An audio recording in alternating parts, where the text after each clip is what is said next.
मैं आपसे ये पूछना चाहता हूं कि मैं मीठी मीठी बात करूं या सच्ची सच्ची बात करूं। मुझे आदेश मिला है कि मीठी मीठी नहीं, सच्ची सच्ची बात कीजिए, क्योंकि अगर बुखार तेज और कुंदन की गोली नहीं दोगे तो इलाज होगा नहीं। हालांकि जैन समुदाय माइनॉरिटी का हिस्सा है, किंतु मैं अगर अपनी दिल की बात कहूं, मैं नीति निर्माताओं पे, संविधान निर्माताओं पे कोई शक शुबा नहीं कर रहा हूं। उन्होंने निश्चित रूप से बहुत ही ऊंची सोच के साथ कमजोर तबके को, कमजोर भाइयों को मजबूत करने के लिए ये विधान किया होगा। किंतु जब आजादी का अमृत महोत्सव मना रहे हैं, मेरी बुद्धि मुझे इस समय ये विवेक दे रही है, ये कह रही है कि देश में अल्पसंख्यक और वरिष्ठ संख्यक की यह अवधारणा जो है, ये बांटने वाली अवधारणा हो गई है, ये तोड़ने वाली अवधारणा हो गई है, और ये केवल वोट बैंक का राजनीति का हिस्सा बनकर रह गई है।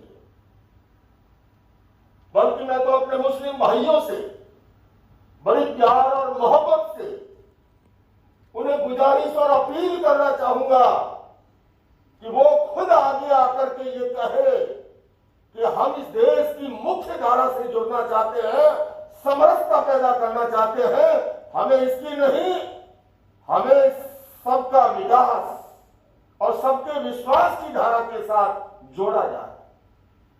फिर भी चूंकि मैं नजर डालूं तो सारे उम्र के लिहाज से मैं सबसे छोटा हूं, समझ की, बुद्धि की उतनी प्रखरता न हो, अगर रखना भी है तो दूसरा मेरा विचार यह है, अल्पसंख्यक, इसका अर्थ क्या है? जो संख्या की दृष्टि से अल्प हैं, असली सुविधाएं उन्हें मिलनी चाहिए, जबकि वो वंचित रह जाते हैं। और उस तबके को जो संख्या की दृष्टि से अल्प नहीं है, और उसमें भी कुछ एक वर्ग विशेष तक ही वो सुविधा पहुंच पाती है, असली जो जरूरतमंद है, जो हकदार है, वो उससे वंचित रह जाते हैं।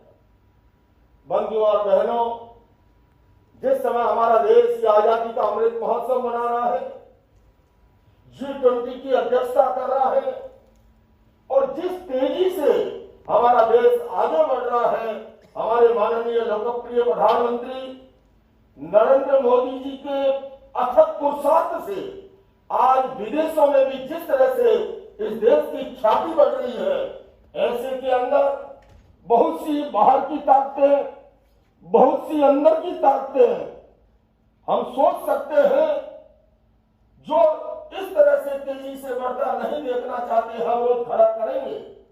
किंतु मैं आपके माध्यम से संपूर्ण भारत की जनता जनार्दन को अपील करना चाहता हूं, ये 25 वर्ष हमारे देश के लिए बहुत महत्वपूर्ण है, और देश के हर नागरिक को पहले हमारा राष्ट्र है, उसके बाद में हमारा जाति, संप्रदाय, धर्म या दल है। इस भाव के साथ हम इस देश को आगे बढ़ाने का प्रयास करें। अभी समान नागरिक संहिता के संदर्भ में मैं कहना चाहता हूं, जब हम कहते हैं हमारा देश एक है, हमारा संविधान एक है, हमारा झंडा एक है, तो भला एक ही देश के अंदर दो संविधान कैसे हो सकते हैं? इसलिए मैं भारत सरकार से मांग करता हूं कि जल्दी से जल्दी समान नागरिक संहिता लाने से इसलिए लाई जाए कि उससे समाज में समरसता बढ़ेगी, उससे एकता बढ़ेगी, उससे भाईचारा बढ़ेगा, और उससे आपसी सौहार्द बढ़ेगा। और समाज में जब सौहार्द बढ़ता है, भाईचारा बढ़ता है, मैंने सुबह भी कहा कि विकास का, डेवलपमेंट का और समृद्धि का बड़ा गहरा संबंध है। क्योंकि सोसाइटी में पीसफुल एटमॉस्फेयर होगा, तभी इन्वेस्टर आएंगे, तभी विकास होगा। और इसलिए मुझे लगता है कि समान नागरिक संहिता जो है, उस मामले के अंदर बहुत बड़ा योगदान इस देश को कर सकती है। और देशवासियों से अपील करता हूं कि मेरे स्वर में स्वर मिलाइए, राष्ट्र की एकता के लिए, समरसता के लिए समान नागरिक संहिता को आगे बढ़ाया जाए। बंधुओं और बहनों, हम देखते हैं जब से माननीय प्रधानमंत्री जी ने नेतृत्व संभाला, अनेक विकास की योजनाएं, नित्य नई योजनाएं। कुछ वर्षों पूर्व मैं जब अमेरिका की यात्रा पे था, मुझे हिलेरी क्लिंटन जी ने पूछा कि आप मुझे आचार्य जी ये बताइए, नरेंद्र मोदी जी ने जब से नेतृत्व संभाला तब से अब में आप क्या अंतर महसूस करते हैं। मैंने कहा कि किसी भी समाज और देश का विजनरी नेतृत्व जब आता है, वह देश और समाज आगे बढ़ता है। नित्य नई एक योजना जो है, जनधन योजना से लेकर के, स्टार्टअप से लेकर के, मैं आपको कौन कौन सी योजनाएं गिनाऊं, किंतु माननीय राज्यपाल श्री मैं ये निवेदन करना चाहता हूं, ये सारी योजना हमारी ऊंट के मुंह में जीरा साबित हो जाती है। जिस तरह से आबादी का विस्फोट है और उस आबादी के विस्फोट के अंदर जो है तमाम लोक कल्याणकारी योजनाएं जो है ऊंट के मुंह में जीरा साबित हो जाती है। भाई सतनाम सिंह सिंधु जी, आप विदेश की यात्राएं करते हैं, मेरे आदरणीय लखा सिंह जी अनेक यात्राएं करते हैं। एक कॉमन परिवार में अनिल मोंगा जी के यहाँ हम रुकते भी हैं। हम जब विदेश में जाते हैं, कुछ चीजें हमारे मन में आती है कि भला हमारे देश में ऐसा क्यों नहीं हो सकता है। वहां की स्वच्छता को देखें, वहां के पर्यावरण को देखें, वहां के अनुशासन को, और मुझे लगता है कि वहां पर आकर के जब मैं चिंतन करता हूं, कुछ ऐसे संघ हैं, population, pollution, corruption and discipline, इन 4 चीजों में बदलाव आ जाए, भारतीय संस्कृति का कोई मुकाबला नहीं है।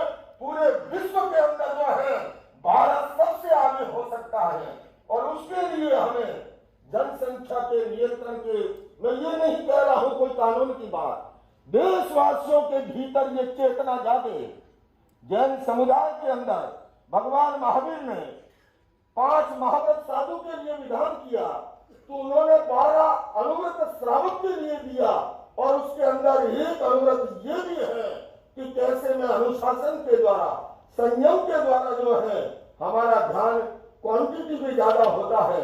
मैंने 4 दिन पूर्व ही रामलीला मैदान में भी कहा था, मैंने निवेदन किया था लाखों की भीड़ को कि क्वालिटी क्वांटिटी की बजाय हमें क्वालिटी पर ध्यान देना चाहिए। हमारी भावी पीढ़ी कैसे संस्कारी बने, हमारी भावी पीढ़ी को कैसे तालीम मिले, हमारी भावी पीढ़ी को कैसे हुनर मिले, और वो तभी संभव हो सकता है कि इस दृष्टि से भी हम चिंतन करें कि कैसे संयम के द्वारा, अनुशासन के द्वारा हम जो है देश को आगे बढ़ाएं।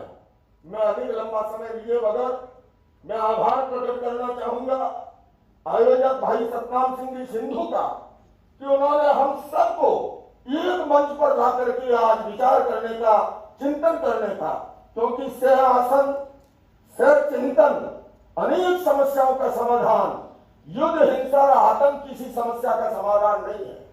संवाद के द्वारा, पीस सहयोग के द्वारा हम हर समस्या को सुलझा सकते हैं।